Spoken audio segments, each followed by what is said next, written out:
আসসালামু আলাইকুম ওয়া রাহমাতুল্লাহি ওয়া বারাকাতুহু নাহমাদুহু ওয়া নুসাল্লি ওয়া নুসাল্লিমু আলা রাসূলিহিল কারীম আম্মা বা'দ। সুপ্রিয় দর্শক, আমরা সবাইকে স্বাগত জানাচ্ছি আপনাদের প্রিয় অনুষ্ঠান বিজয় টিভি জুমাবাড়ির নিয়মিত আয়োজন পিএইচপি ইসলামের কথায়।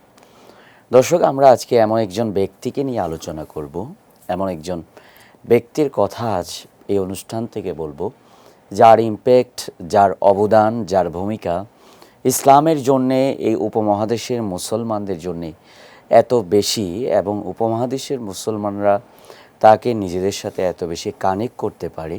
সারা পৃথিবীতে উইকিপিডিয়ার তথ্য মতে বর্তমান সময়ে প্রায় 30 কোটি মুসলমান তাকে অনুসরণ করেছেন এবং করছেন। সো এইরকম একজন মহান ব্যক্তিকে নিয়ে আমরা কথা বলছিলাম চতুর্দশ শতাব্দীর মুজাদ্দিদ ইমাম আহমদ রেজা খান ফাজিলে বেরেলভী রহমতুল্লাহ আলাইকে নিয়ে, যাকে আমরা আলা হজরত নামে চিনি।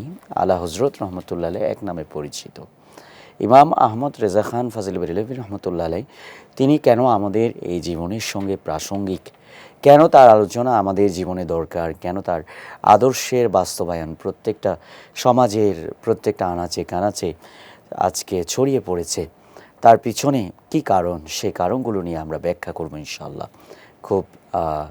খুবই সেন্সিটিভ এবং প্রয়োজনীয় একটা বিষয়। সো শুরু থেকে শেষ পর্যন্ত পুরো আলোচনাটা যদি আপনি শুনতে পারেন, তাহলে আশা করি আপনার অনেক কাজে দেবে। সুপ্রিয় দর্শক, বরাবরের মতোই আজকেও আমাদের সঙ্গে রয়েছেন আপনাদের প্রিয় আলোচক, ঢাকার ঐতিহ্যবাহী দ্বীনি শিক্ষা প্রতিষ্ঠান কাদেরিয়া তয়্যবিয়া কামিল মাদ্রাসার সম্মানিত উপাধ্যক্ষ শাইখুল হাদিস মুফতি আল্লামা আবুল কাসেম মোহাম্মদ ফজলুল হক। আসসালামু আলাইকুম রহমতুল্লাহ। ওয়ালাইকুম আসসালাম রহমতুল্লাহি ওয়া বারাকাতুহু। মোহতারাম, কেমন আছেন? আলহামদুলিল্লাহ, ভালো আছি।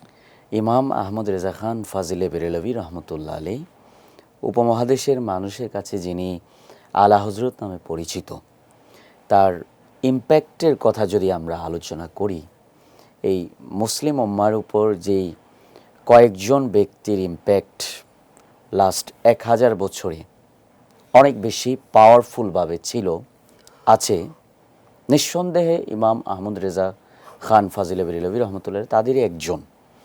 এবং পাকিস্তান বলেন, ইন্ডিয়া বলেন, বাংলাদেশ বলেন, এই বাংলাদেশে তিনি এসেছেন কিনা আমি জানি না, বাট এই বাংলাদেশের লক্ষ লক্ষ মুসলিম তাকে ফলো করেন, তাকে স্মরণ করেন, তাকে নিয়ে আলোচনা করেন। প্রথমে আমি আপনার কাছে একটু ভিন্নমাত্রিক প্রশ্নটা আনব, কেন বাংলাদেশের মানুষ তাকে নিজের জীবনের সাথে প্রাসঙ্গিক মনে করেন, কেন রিলেট করেন মানুষ? জি। বিসমিল্লাহির রহমানির রহিম। নাহমাদুহু ওয়া নুসাল্লি ওয়া নুসাল্লিমু আলা হাবিবিহিল কারীম, আম্মা বা'দ। জি।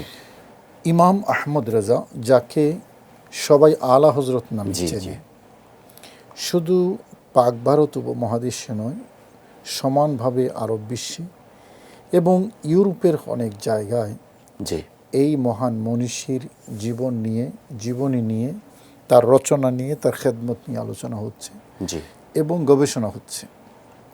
পৃথিবীর শত শত ইউনিভার্সিটির মধ্যে ওনাকে নিয়ে গবেষণা কর্ম হয়েছে এবং এখনও চলমান আছে। তিনি কেন এতটা প্রাসঙ্গিক? কারণ এক কথায় বলা চলে, মুসলমানদের আকীদা বিশ্বাস, মুসলমানদের কৃষ্টি কালচার এবং মুসলমানদের যে স্বকীয়তা, সে বিষয়ে তিনি উল্লেখযোগ্য কাজ করেছেন।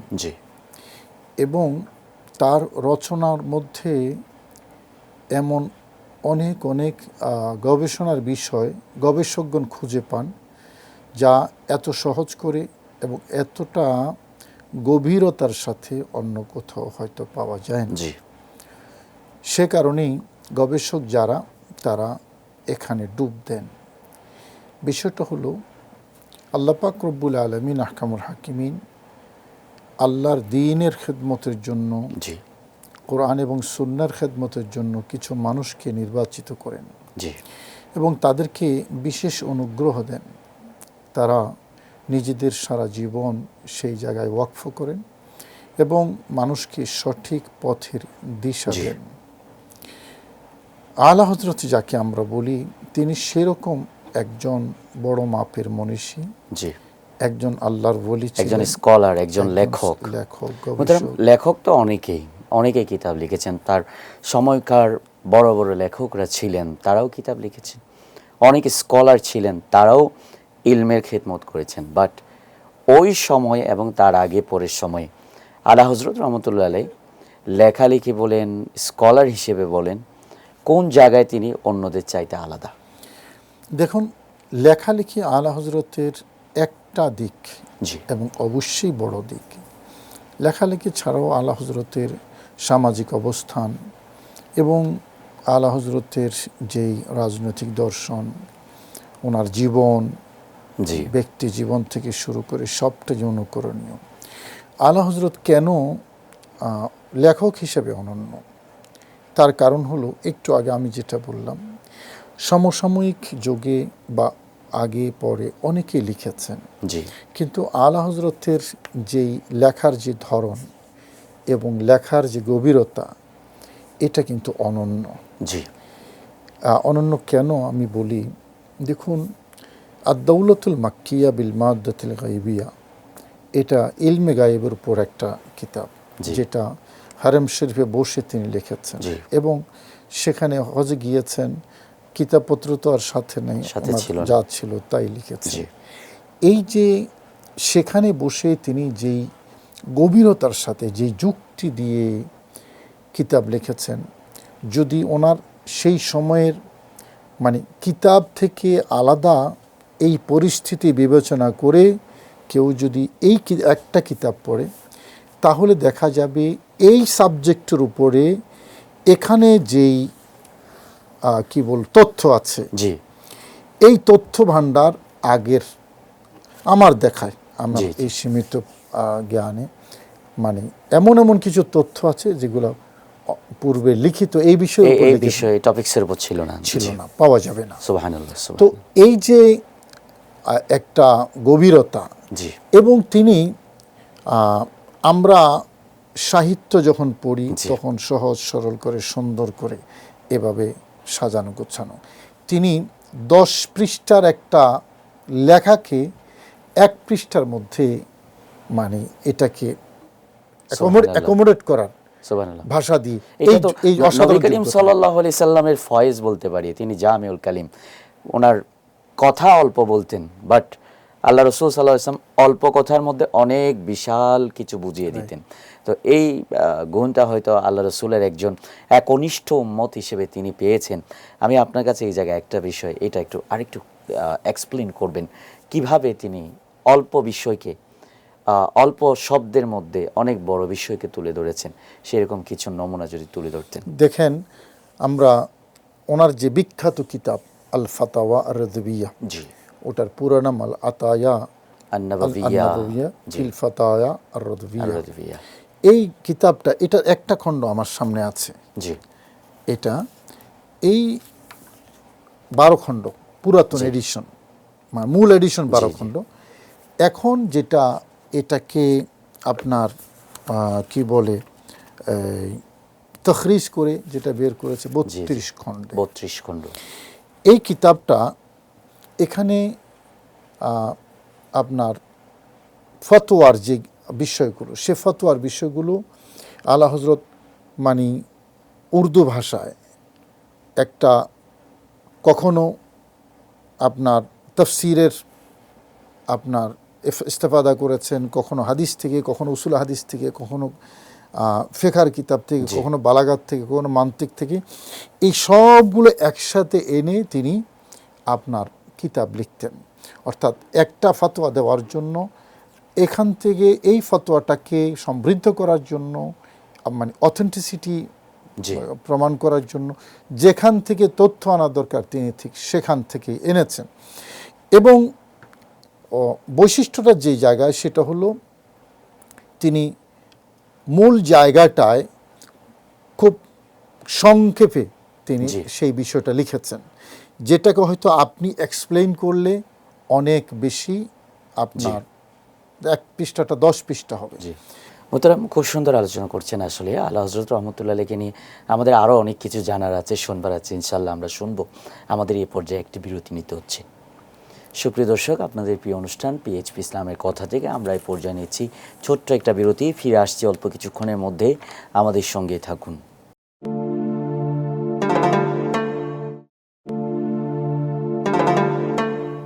ফিরে এলাম বিরতির পর। সবাইকে আবারও স্বাগত জানাচ্ছি। সুপ্রিয় দর্শক, আমরা বিরতির আগে আলোচনা করছিলাম আপনাদের প্রিয় অনুষ্ঠান পিএইচপি ইসলামের কথায় আলা হজরত রহমতুল্লাহের জীবনী সম্পর্কে। ওনার যে অবদান, ওনার যে আল্লাহ রবুল আলমিনের প্রদত্ত যেই দক্ষতা, সেই দক্ষতা তিনি দ্বীনের কাজে কিভাবে লাগিয়েছেন, সেই বিষয়গুলো নিয়ে আলোচনা চলছিল। আমরা আরও বিস্তারিত আলোচনা শুনব ইনশাআল্লাহ। আমাদের মোহতারাম আলোচকের কাছে আবারও চলে যাচ্ছি। মোহতারাম, আপনি যেটা বলছিলেন, আলা হজরত রহমতুল্লাহ আলাই অল্প কথা লিখেছেন, বাট অনেক বিশাল জ্ঞানের সমুদ্র কয়েক পাতার মধ্যে তিনি ভরে দিয়েছেন। এই গুণ তার ছিল, এবং এটা তো আমাদের খুব বেশি দূর যেতে হয় না। আপনি যেই কিতাবটা নিয়ে আছেন ফতোয়া রিজভিয়া, এটার যে ভূমিকাটা আছে, কেউ যদি এতটুকুই পড়ে, কি পরিমাণে হাদিসের পরিভাষা এখানে আছে, ফেকার পরিভাষা আছে, তাইলে এই অল্প একটা ভূমিকার মধ্যে এত কিছু তিনি ভরে দিয়েছেন। হ্যাঁ, এটা একটা গুরুত্বপূর্ণ কথা বলেছেন। আলা হজরত যে খুতবাটা লিখেছেন, প্রত্যেকটা কিতাবের শুরুতে একটা খুতবা থাকে, কিন্তু শুধুমাত্র কেউ যদি এই খুতবাটাও পড়ে, তাহলে ওনার যে এলিমের গভীরতা, এটা প্রথমে বুঝতে পারবেন। রসুল করিম সাল্লাল্লাহু আলাইহি ওয়াসাল্লামের উপর দরুদ শরীফ পড়ার সময় তিনি যেই কথাগুলো লিখেছেন, দরুদ শরীফ কি লিখেছেন? ওয়াসসালাতু ওয়াসসালামু আলাল ইমামিল আযম লিররুসুলিল কিরাম মালিকি শাফিঈ আহমদিল কিরাম ইয়াকুলুল হাসান বিলা তাওয়াক্কুফ মুহাম্মাদিল হাসান আবু ইউসুফ ফাইন্নাহুল আসলুল মুহিত লিকুল্লি ফাদলিন বাসীত ওয়া ওয়াজিজিন ওয়া ওয়াসীত আল বাহরিল যাখার ওয়া দুররিল মুখতার ওয়া খাজানিল আসরার ওয়া তানবীরিল আবসার। বলতেছেন তো রসুল করিম সাল্লাল্লাহু আলাইহি ওয়াসাল্লামের শান, যেই শান বলতে এবারত মিলিয়ে তিনি ফিকহের কিতাবগুলোর মানে অনেক লম্বা আইমা ইকরামের নাম লিখছেন। শুধুমাত্র আমি যদি খুতবাটা পড়তে যাই, আমার অনুষ্ঠানে বিরাট একটা অংশ চলে যাবে। বিষয়টা হলো, মানে এগুলো ওনার আল্লাহর প্রদত্ত ক্ষমতা, যাকে আমরা বলি ঠোঁটস্থ, অর্থাৎ কিতাবগুলো ঠোঁটস্থ ছিল। এবং উনি যে কিতাব লিখেছেন, কিতাব লেখার সময় আমরা কিতাবের রেফারেন্সগুলো যদি দেখি, উনি যখন কোনো একটা মাসালার রেফারেন্স দেন, একটা দুইটা কিতাবের রেফারেন্স না, কিন্তু অনেকগুলো কিতাবের রেফারেন্স। এটা ইলমে হাদিসের ক্ষেত্র, ইলমে ফিকহের ক্ষেত্র। আচ্ছা, এখানে আরেকটা বিষয় আছে। আমরা যদি ওনার ফিকহের পাণ্ডিত্য যদি দেখি, তখন আমাদের মনে হবে যে তিনি একজন ফকি, এবং ফিকহের মধ্যে তিনি ডুব দিয়েছেন। এত ফিকহের গভীরতা নিয়ে অন্য কোথাও যাওয়ার মনে হয় সুযোগ ছিল না। আবার এখান থেকে যখন ওনার হাদিসের যে পাণ্ডিত্য, সেখানে যখন যাই, তখন দেখব না, মনে হয় যে উনি শুধু সারা জীবন বুঝি হাদিসের মধ্যে কাটিয়েছেন, নয়তো এত হাদিসের রেফারেন্স কিভাবে দিচ্ছেন। মানে প্রত্যেকটা, এবং এটা শুধু হাদিস আর ফিকহের ক্ষেত্র নয়, ওলামায়ে কেরাম গবেষণা করে বের করেছেন, উনি কারো কারো মতে শতাধিক, মানে অর্ধশতাধিক, কারো কারো মতে শতাধিক বিষয়ের পাণ্ডিত্য ছিল। এবং এই যে অর্ধশতাধিক যেই বিষয়ের কথা বললাম, শুধু যে পড়েছেন তা নয়, এটার উপর লিখেছেন। আবার এই লেখাটা যে সাদামাটা লেখা, গতানুগতিক লেখা তা কিন্তু নয়। প্রত্যেকটা বিষয়ে তিনি যখন লিখেছেন, তখন ওই বিষয়ের উপরে অতীতে যারা লিখেছেন তাদের সাথে তিনি নতুন করে সমৃদ্ধ করেছেন এটাকে।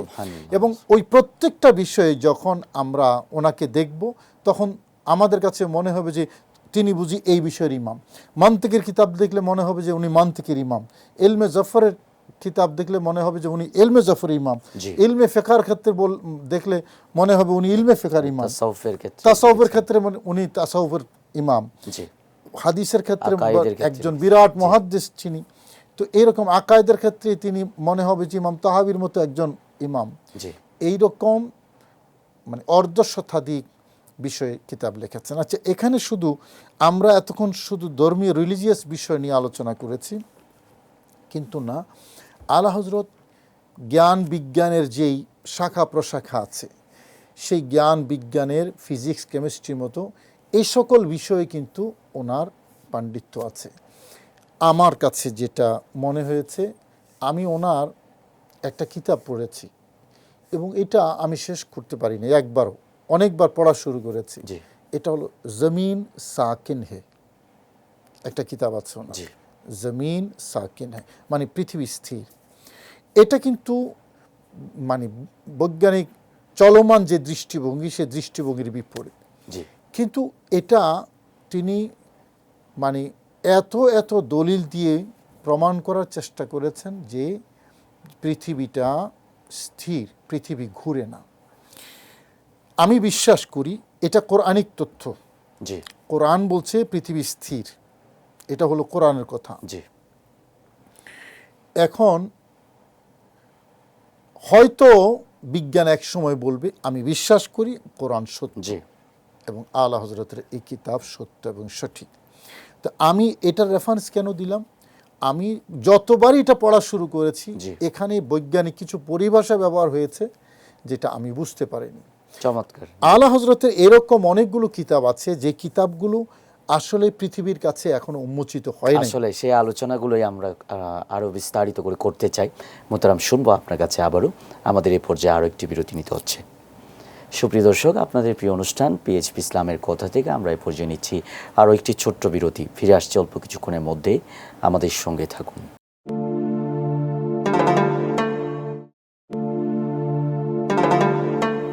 ফিরে এলাম বিরতির পর। সবাইকে আবারও স্বাগত জানাচ্ছি আপনাদের প্রিয় অনুষ্ঠান বিজয় টিভি জুমাবারের নিয়মিত আয়োজন পিএইচপি ইসলামের কথায়। দর্শক, আমরা বিরতির আগে আলোচনা শুনছিলাম আলা হজরত রহমতুল্লাহের লেখনী, ওনার অবদান, ওনার জীবনী নিয়ে খুব চমৎকার আলোচনা চলছিল। মূল আলোচনায় আমরা আবারও ফিরে যাচ্ছি।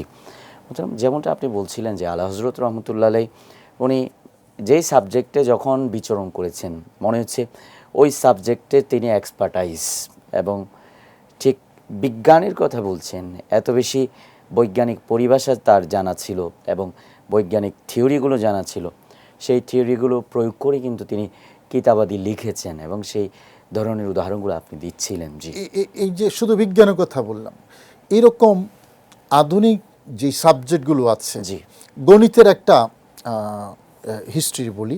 আসলে আলা হজরত সম্পর্কে মানে খুব অন্যায় হয় আমাদের এই ছোটোখাটো অনুষ্ঠানে আলোচনা করতে গেলে, খুব অন্যায় হয়। কোন দিকে যাব, কোনটা বলবো? স্যার জিয়াউদ্দিন, তিনি সমসাময়িক মানে গণিতবিদ ছিলেন জি এবং আলিগড় ইউনিভার্সিটির ভাইস চ্যান্সেলর ছিলেন।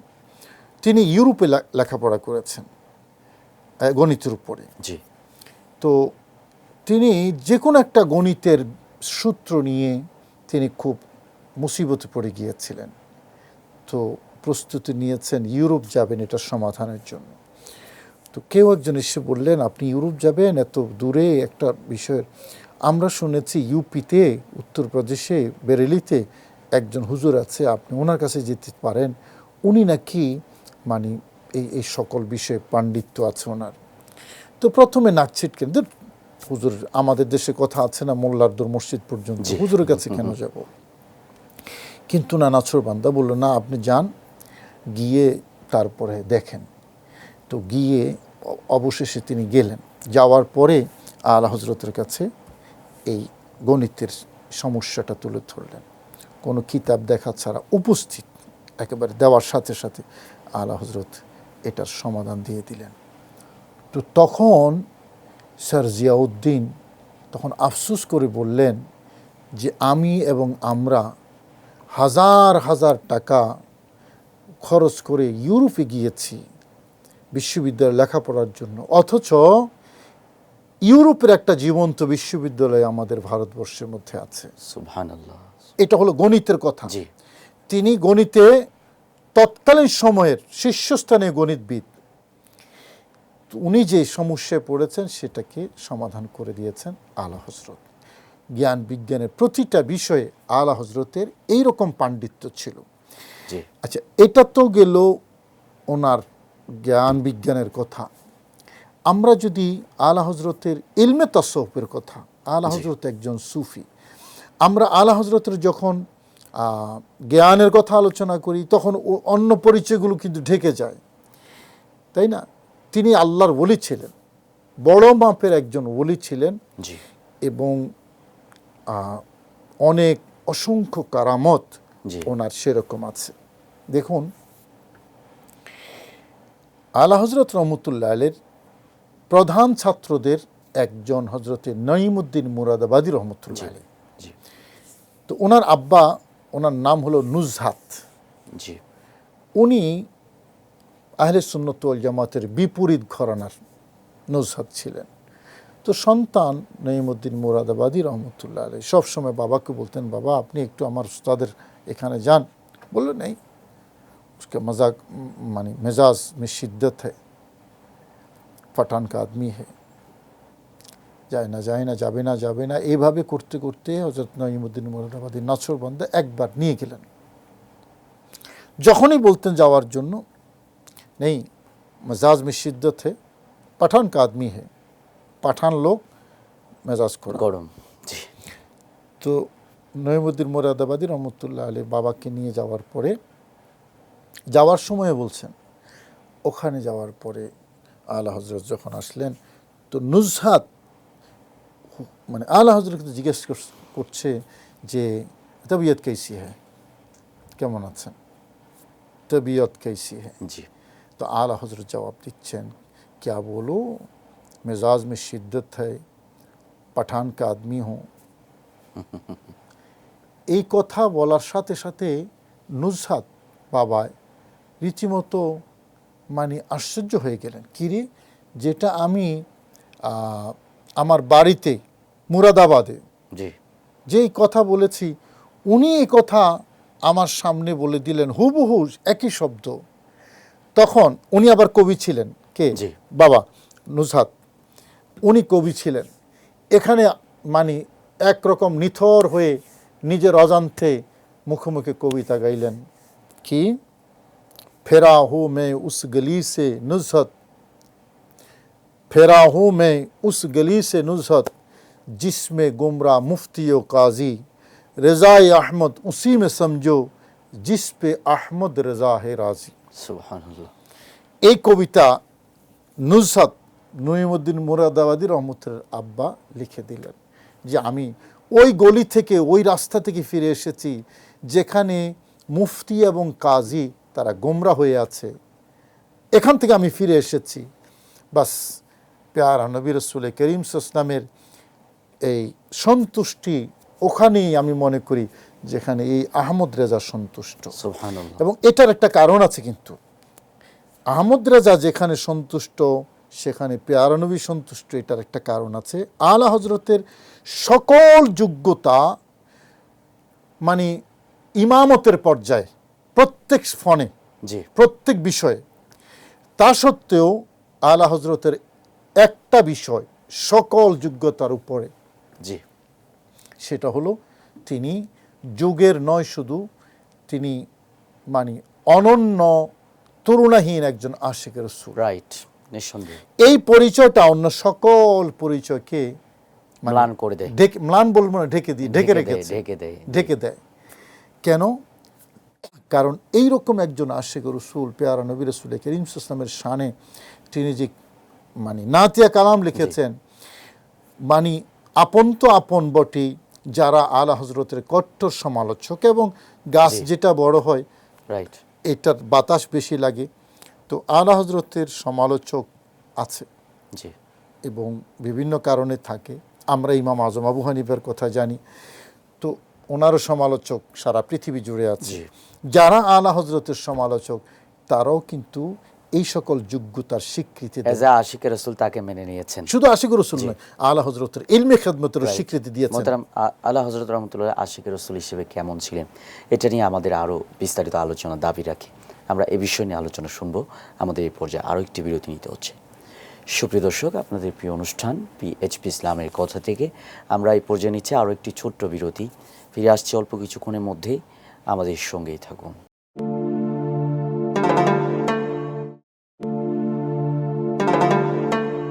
ফিরে এলাম বিরতির পর। আবারও সবাইকে স্বাগত জানাচ্ছি আপনাদের প্রিয় অনুষ্ঠান বিজু টিভি জুমাবাড়ির নিয়মিত আয়োজন পিএইচপি ইসলামের কথায়। সুপ্রিয় দর্শক, আমরা বিরতির আগে আলা হজরত রহমতুল্লাহ আলাইহির জীবন, কর্ম এবং তার যে বৈশিষ্ট্যগুলো, তার যে অবদানগুলো, এগুলো নিয়ে আমরা আলোচনা করছিলাম। খুব চমৎকার এবং ডিটেলস আলোচনা হচ্ছিল আলা হজরত রহমতুল্লাহ আলাইহিকে নিয়ে। আমরা আবারও মূল আলোচনায় ফিরে যাচ্ছি। ধরুন আপনি যেটা বলছিলেন যে আলা হজরত রহমতুল্লাহের যোগ্যতা, যে সকল সাইডেই তিনি বিচরণ করেছেন প্রত্যেকটা জায়গায় তিনি অ্যাজ এ লিডার ছিলেন, লিডারশিপ তার হাতে ছিল। বাট আলা হজরত রহমতুল্লাহের এমন একটা যোগ্যতা ছিল, এই যোগ্যতাটা পুরো ইসলামের ইতিহাসে একেবারে রেয়ার বলা চলে। অল্প কিছু মানুষ এই পর্যায়ে গিয়ে আল্লাহর নবী সাল্লাল্লাহু আলাইহি সাল্লামকে ভালোবাসতে পেরেছিলেন। আল্লাহর নবী সাল্লাল্লাহু আলাইহি সাল্লামকে কেন্দ্র করে নিজের মন, নিজের আবেগ, নিজের যে অনুভূতিগুলো সেগুলোর মাধুরী মিশিয়ে এইভাবে কবিতা সাহিত্যে বিচরণ করেছেন, লিখেছেন, বেহদ মহাব্বত করেছেন, পানাহ তিনি মহাব্বত করতেন নবী করিম সাল্লাল্লাহু আলাইহি সাল্লামকে। তো সেই উদাহরণগুলো আমাদের এটা কিন্তু জিনিস কিন্তু দুইটা, জি, একটা হলো আলা হজরতের ইশকে রসুল, জি, আর একটা হলো আলা হজরতের কবিতা। জি, ইশকে রাসূল কেন্দ্রিক কবিতা, কবিতা না, কবিতাটা হলো পরে, এটা আরেকটা যোগ্যতা। মানে আলা হজরত যে সকল মানে বিষয়ে পণ্ডিত, জি, জি, তোর মধ্যে কবিতা একটা, এবং কবিতার ক্ষেত্রে তিনি যে কবিতার যেই রচনা শৈলী, জি, এটা তো তিনি ইমাম। জি, এবং ইকবাল, আল্লামা ইকবাল এবং আলা হজরত, জি, দুটাকে যদি আপনার কম্পেয়ার করা হয় তাহলে একটা রেজাল্ট বের কিন্তু হবে। আমরা ইশকে রাসূলের বিষয়টা অনেকটাই বুঝতে পারি কবিতা থেকে। ওটা তো আসতেছি আমি। তো এই দুইয়ের মধ্যে যদি তুলনা করা হয় তাহলেও আলা হজরত মানে অনেক অনেক অনন্য জায়গায় থাকবে। আমি সেদিকে যাচ্ছি না, এটার উপর অনেক গবেষণা হয়েছে, জি, এবং সে কারণে আলা হজরত বলেছেন মুলকে সুখুন কি শাহি তুমকো রেজা মুসাল্লাম, মুলকে সুখুন কি শাহি তুমকো রেজা মুসাল্লাম। অর্থাৎ ভাষা, সুখন মানে ভাষা, ভাষার রাজ্যে তুমি বাদশাহ, হে রেজা, ভাষার রাজ্যে তুমি বাদশাহ, জি, এটা সর্বজন বিদিত। জিস সিমত আগে হ্যাঁ সিক্কে বেটা দিয়ে হ্যাঁ, যেদিকে গিয়েছেন আপনি মানে অনন্য জায়গা আপনি গিয়েছেন, তুলনাহীন জায়গায়। এই যে মানে স্বীকৃতি, এটা সবাইকে মেনে নিতে হবে। জি, আলা হজরত ইশকে রাসূলের উপর লিখেছেন, এটাও সত্য, কিন্তু যদি সাপোজ অন্য জায়গায় লিখতেন তাও কিন্তু আলা হজরতের কবিতা সেই মাপেরে থাকতো। জি, কিন্তু অন্য জায়গায় যাননি কেন? কারণ ওনার নবী প্রেম অন্য জায়গায় ওনাকে যেতে দেয়নি। রাইট, উনি একটা সাগরে ডুব দিয়েছেন, যেই সাগরে ডুব দেওয়ার পরে অন্য সাগর দেখার আর অন্য কিছু দেখার আর প্রয়োজন হয় না। রাইট, আলা হজরত যত সুন্দর করে বলেছেন, এত সুন্দর করে কতজনে বলতে পারে, জি, কতজনে বলতে পারে। वो कमाल हुस्न हुजूर है कि गुमान नक़्स जहान ही, জাহানি, यही फूल खार से दूर है, यही शम्मा है कि धुआं नहीं। সুবহানাল্লাহ, কে বলতে পারে আলা হযরত, এত সুন্দর করে? সেই জন্য নবী সুন্দর, নবীর কথাগুলো সুন্দর, এবং নবীর গুণগান যত সুন্দর করে বলা যায়, এটা কিন্তু একটা যোগ্যতা, এবং এই যোগ্যতাটা অনন্য জায়গায় ছিল আলা হজরতের, জি, অনন্য জায়গায়। এবং ওনার যে কি বলে কবিতার যে বইটা হাদায়েকে বকশিস, জি, শুধু হাদায়েকে বকশিসের উপরও পিএইচডি হয়েছে অনেকগুলো সারা পৃথিবীতে। Right. শুধু ফতোয়া রিজভিয়ার উপরে পিএইচডি হয়েছে অনেকগুলো। আমরা মানে আলা হজরতের খুব কমই আবিষ্কার করতে পেরেছি, খুব কমই। এবং এটাতে হিংসার কোনো কারণ নাই। হিংসার কারণ এই কারণে জালিকা ফদলুল্লাহি ইউতিহি মান ইয়াশা, আল্লাহ এটা সবাইকে দেন না। জি, এবং ওনার বিরোধী পক্ষ যারা কট্টর সমালোচক, ওনারাও কিন্তু আলা হজরতের কী করেছেন, এই যোগ্যতার স্বীকৃতি দিয়েছেন। আরবিতে একটা কথা আছে, আল ফাদলু মা শাহিদাত বিহিল আদা, প্রতিপক্ষ বা শত্রু যেটা স্বীকৃতি দেয়, মূলত এটাই হলো মর্যাদা। আলা হজরতের ইলমে ফিকহের ক্ষেত্রে ডক্টর ইকবাল বলেছিলেন যে সমসাময়িক যুগে এই রকম ফকি পাক ভারত উপমহাদেশে দেখা যায় না। তো সেই জন্য এই যে খেদমতগুলো আলা হজরতের, একদিকে দিনের তাহাফুজ, ইলমে খেদমত, এবং সারাটা জীবন এই কাজের মধ্যেই ছিলেন, ব্যবসা বাণিজ্য সহ। এবং আলা হজরতের আরেকটা বৈশিষ্ট্য ছিল, তিনি এক্সট্রিম ব্রিটিশ বিরোধী ছিলেন, রাইট, এক্সট্রিম ব্রিটিশ বিরোধী ছিলেন। এবং কোনো ইস্যুতে মানে একরকম অ্যারেস্ট হওয়ার আশঙ্কা ছিল, তারপরও আলা হজরত কোনো ব্রিটিশ আদালতে যাননি। রাইট। এই বিষয়টা আসলে সামনে আনা বেশি দরকার। এই জন্য দরকার কারণ যারা তার বিরুদ্ধে খুব এক্সট্রিমলি কাজ করেছে, অপপ্রচার করেছে, তারা এই বিষয়টাকে সামনে এনেছে যে আলা হজরত রহমতুল্লাহ আলাইহি তিনি হিন্দুস্তান দারুল হার্ব নাকি দারুল ইসলাম এই ধরনের একটা বিষয়ে তিনি দারুল ইসলাম বা দারুল আমন বলেছেন। আর ওইটাকে কেন্দ্র করে আলা হজরতকে ব্রিটিশদের প্রীতি বা ব্রিটিশদের দ্বারা এই ধরনের খারাপ খারাপ শব্দ কিছু মানুষ ব্যবহার করার চেষ্টা করছে। বাট বাস্তবতা হচ্ছে আলা হজরত রহমতুল্লাহ জীবনে এক পয়সা ব্রিটিশদের কাছ থেকে গ্রহণ করেননি। ব্রিটিশদের যে রাষ্ট্রীয় পদক সেই রকম কোনো পদক তিনি গ্রহণ করেননি, ব্রিটিশদের কোনো সুবিধা গ্রহণ করেননি। এমনকি তার জীবন এতটা শেষ জীবনটা আর কি এতটা আর্থিক অভাবের মধ্যে দিয়ে কেটেছে। তিনি ইলমের জন্য কিতাবের মধ্যে সব টাকা যা সারা জীবনে পেয়েছেন, উত্তরাধিকার সম্পত্তি সব কিতাবের মধ্যে দ্বীনের জন্য তিনি ব্যয় করেছেন। অ্যাট লাস্ট তার জীবনে হীন হায়াতের যে সম্পদ ছিল ওই সম্পদ দিয়ে জাকাত পর্যন্ত ফরজ হয় না। তো একজন মানুষ যদি ব্রিটিশদের পক্ষে বলে, ব্রিটিশদের দালালি করে, তার কি আর্থিক অবস্থা এরকম হবে? এটা তো কখনোই সম্ভব না। খুব সুন্দর বলেছেন মোহতারাম। আসলে এই বিষয়গুলো অনেক বেশি বিস্তারিত আলোচনা দাবি রাখে, তারপরে যতটুকু আপনি করেছেন অনেক সুন্দর এবং গোছালো আলোচনা করেছেন মোহতারাম। আপনাকে ধন্যবাদ জানাচ্ছি আমাদের অনুষ্ঠানের পক্ষ থেকে। ধন্যবাদ আপনাকে। সুপ্রিয় দর্শক, আসলে আলা হজরত রহমতুল্লাহ আলাইহি আমাদের জন্যে অনেক গুরুত্বপূর্ণ এবং প্রাসঙ্গিক ব্যক্তিত্ব, যার জীবনের এত বেশি আলোচনা, এত বেশি সাবজেক্ট তার জীবনের মধ্যে আছে। আমাদের দিন ইসলামের যে ইলমের আলো, সে আলো যদি আমরা গ্রহণ করতে চাই তাহলে আলা হজরত রহমতুল্লাহ আলাইহিকে চর্চার পরিমাণ, তার কিতাবগুলো পড়া, তার আলোচনাগুলো সামনে আনা, তার ইশকে রাসূলের শিক্ষাটা সমাজের মধ্যে ছড়িয়ে দেওয়া এবং তার বিভিন্ন যে মেথডগুলো ছিল সেই মেথডগুলো আমাদের চরিত্রে, আমাদের জীবনে, আমাদের জীবন চলার পথে বাস্তবায়ন করা, এটা অত্যন্ত গুরুত্বপূর্ণ। আল্লাহ রাব্বুল আলামিন আমাদের সত্যিকার অর্থে আলা হজরত রহমতুল্লাহ আলাইহিকে অনুসরণ করার তৌফিক দান করুন, আমিন। এই বলে আমরা আজকের মতো বিদায় নিচ্ছি আপনাদের প্রিয় অনুষ্ঠান পিএইচপি ইসলামের কথা থেকে। দেখা হবে আগামী পর্বে। আজ এ পর্যন্তই। আল্লাহ হাফেজ। আসসালামু আলাইকুম ওয়া রাহমাতুল্লাহ।